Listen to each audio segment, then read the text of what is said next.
Today is Tuesday, May 26, 2020, and you're listening to What Just Happened, Project Wasabi's simple recap of important events from around the world. Coronavirus Vigil.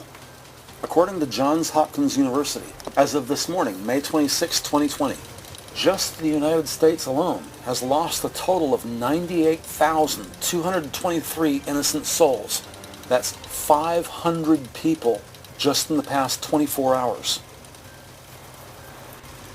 In the United States, many people are taking precautions to protect against the spread of coronavirus, though many are not. Despite warnings from the medical and science communities, scores of festive people without masks are flooding to beaches and parks, very often in tight-knit groups, ignoring social distancing protocols.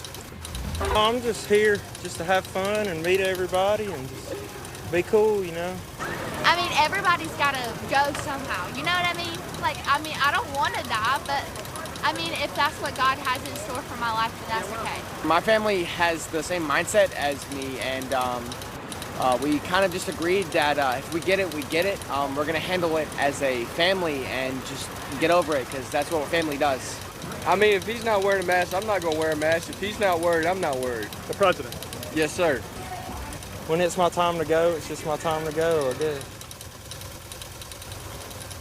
In Georgia, the Ahmaud Arbery murder is currently under investigation by the state-run Georgia Bureau of Investigation. A third suspect, whose name has come to light, William Roddy Bryan, is being held on charges of felony murder and criminal attempt to commit false imprisonment. Earlier this year, on that tragic day, while driving his vehicle through the Satilla Shores neighborhood of South Georgia, just in from the Atlantic coast about 60 miles north of the Florida border, the suspect, William Roddy Bryan, took that infamous 28-second viral cell phone footage that shows his accomplices hunt down and kill the African-American runner back on Sunday, February 23, 2020. The first two suspects arrested, Gregory and Travis McMichael, the father and son who are seen on the video lynching runner Ahmaud Arbery, were each charged on Thursday, May 7th with murder and aggravated assault.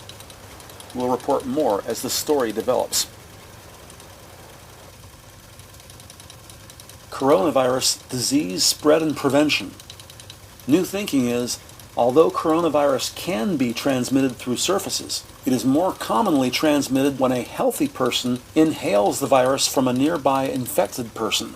Moreover, in about 1/3 of such cases, these unknowing carriers of the virus have no symptoms and do not know they are infected to begin with. Hence the critical importance of wearing masks, because, as it's worth repeating, people become infected through breathing. And as always, everything in moderation. NYU Associate Professor of Medicine, Dr. Roshini Raj, explains. Yeah, I think why they came out with this recently is because, a couple weeks ago we saw studies showing that the virus can live on certain surfaces for hours and even up to 3 days on certain things like plastic, and that made people very, very concerned and worried. I think what they're trying to tell people now is, if you do go grocery shopping, you do happen to touch something, you shouldn't go into a panic, because it is much less likely than if you're actually within 6 feet of someone who is sick. But overall, I don't think behavior should change, but it should add a little peace of mind, as you said. And at the University of Alabama at Birmingham, the director of the Division of Infectious Diseases is Dr. Jean Marazzo. Right, so I'm the person who publicized the "it's like glitter" analogy to talk about how it spreads on surfaces, and I do think that's still true. The key, though, is that it's not at home on surfaces, right? What the virus really wants is a moist, warm environment, like many of us. It wants to be in your nose, it wants to be in your lungs, it wants to be in your respiratory passages. It really doesn't do well on the surfaces that people are rightly concerned about. So just think of those surfaces as potential sources of infection, but in a probably transient way. On the other hand, the person across the street from you or across the seat from you is a living, breathing source of viral infection that can keep going on. So that's really why we need to focus on the masks and the physical distancing. In Hong Kong, government authorities of mainland China are cracking down fiercely on free speech and liberty protesters, promising a much tougher and stronger military presence, including the use of secret police. The oppressive government has announced new laws against sedition, including stern punishment for criticisms of President Xi.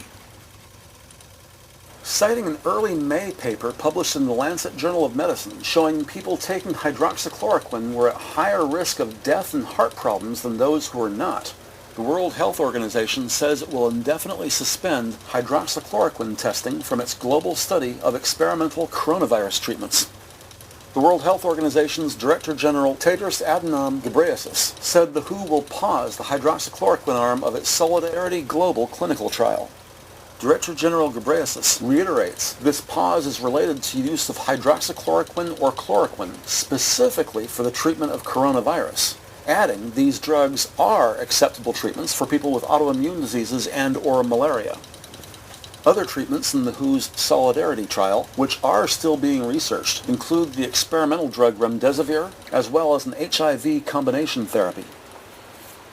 The director of the National Institute of Allergy and Infectious Diseases, Dr. Anthony Fauci, says, quote, "There are no data to indicate that the general public should be taking hydroxychloroquine as a preventative intervention," unquote. Coronavirus. Lessons learned. Refusing to follow White House safety guidelines calling for a steady decline for 2 weeks in reported coronavirus cases, Texas Governor Greg Abbott rushed the process by reopening in-person religious congregations back on May 1st, about a month ago. Sadly, travesty struck in less than 3 weeks when, last Monday, May 18th, the Archdiocese of Galveston-Houston reported one of its priests who worked at Holy Ghost Parish had died after 5 other members of his religious order tested positive for coronavirus. Finally, the church agreed to close its doors indefinitely to physical gatherings while issuing a formal statement which included the following warning. Quote, "If you have attended Masses in person at Holy Ghost Church since its reopening on May 2nd, 2020, you are strongly encouraged to monitor your health for any symptoms and be tested for COVID-19 as a precautionary measure." And Metro LA weather is sunny and warm for the foreseeable future. Today's Tuesday temps in the mid-80s, then tomorrow slightly cooler, add to that a subsequent cooling trend, and with any luck, LA temperatures by Friday could dip into the mid-70s. After thanking friends and supporters for their contributions, former President Jimmy Carter asks those who might usually donate to the Carter Center to instead direct that money to a local group that's reducing the suffering caused by this pandemic.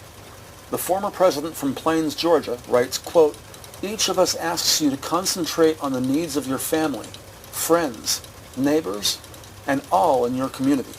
Your commitment will help stop this threat," unquote.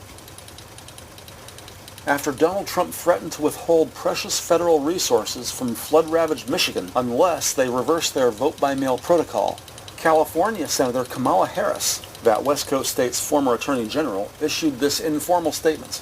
Quote, "Mr. President, it is a federal crime to withhold money from states for the purpose of interfering with people's right to vote," unquote.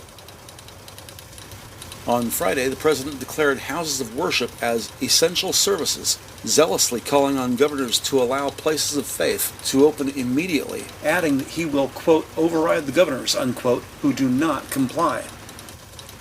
But many point out the Constitution affords no such authority to the president, and lawfully such openings are at the discretion of each governor.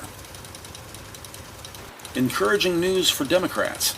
In a recent Quinnipiac poll conducted in mid-May 2020, registered voters favor Joe Biden with an 11-point lead over Donald Trump, the two likely candidates polling 50% to 39% respectively. Attempting to undermine former Attorney General Jeff Sessions' run for Senate, President Donald Trump once again takes to Twitter. "Jeff, you had your chance and you blew it. Recused yourself on day one. You never told me of a problem and ran for the hills. You had no courage and ruined many lives. The dirty cops and others got caught by better and stronger people than you. Hopefully this slime will pay a big price. You should drop out of the race and pray that super-liberal Doug Jones, a weak and pathetic puppet for crazy Nancy Pelosi and crying Chuck Schumer, gets beaten badly. He voted for impeachment based on zero. Disgraced Alabama. Coach T. Tuberville will be a great senator." Donald Trump, Saturday, May 23rd, 2020 at 3:54 p.m.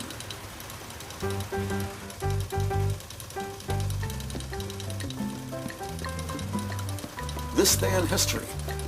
It was many years ago today Sgt. Pepper taught us all to play.